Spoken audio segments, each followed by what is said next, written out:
Chase with Texas Art and Film and Galveston.com, and I'm here with Joseph Gordon Levitt and Tony Danza from Don John, which you guys just changed the title on us. Don John. Yep. Yeah. So my question for you is, so this is your directorial debut, and it's a pretty controversial subject matter. So what brought you to this for your first film? Well, I wanted to tell a story about how men and women treat each other. You know, how people objectify each other, because I find it actually really funny. You know, when I say objectify, I mean as opposed to like relating to each other as individual people, sort of treating each other as objects.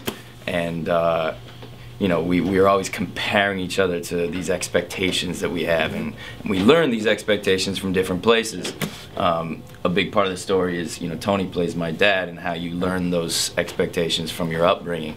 But I think you also get a lot from different kinds of media, and that fascinates me in particular. So the story centers around a relationship between a guy who watches too much pornography and a girl who watches too many romantic Hollywood movies, and that's the character played by Scarlett Johansson.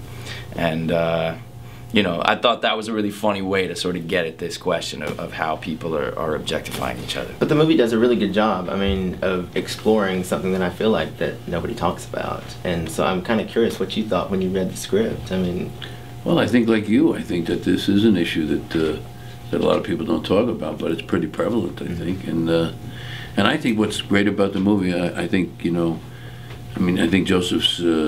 what he was looking for, he went for, but I also think it captures a moment in our culture, like importantly so. It has a bunch of messages that I think are really important for kids, especially the young people, to see it, but for everybody. I think it's one of those movies where you look at it and you go, yeah, I guess. So one of the other things I was curious about is, how long did you work on the script, and when did you start working on it? Years ago. It was years ago I had the first ideas of, you know, sort of exploring how media kind of impacts our lives and our love lives. And you know, would make notes and brainstorm and stuff for years, and then it was... You got a checklist. You got to fill that checklist. Exactly. A lot of notes. And then it was like 2010. I really kind of like, oh, what if I was actually, it was while I was working with Seth Rogen on 50/50. It's like, I could do it as a comedy. And that's when I found this kind of, this version of a Don Juan, this kind of machismo East Coast guy.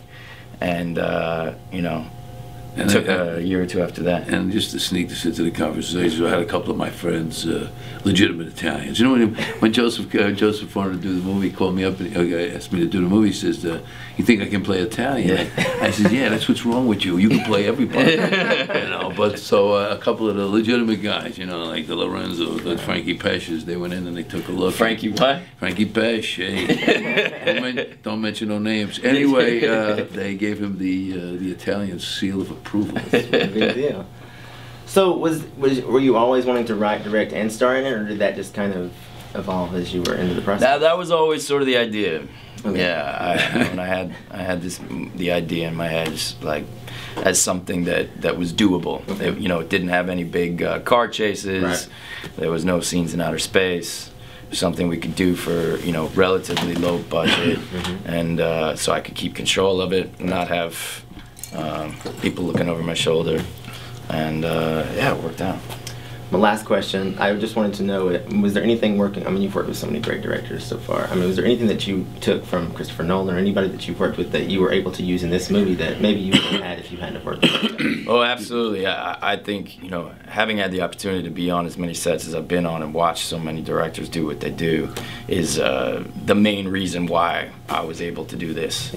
I don't know how first-time directors do it, having not had that experience.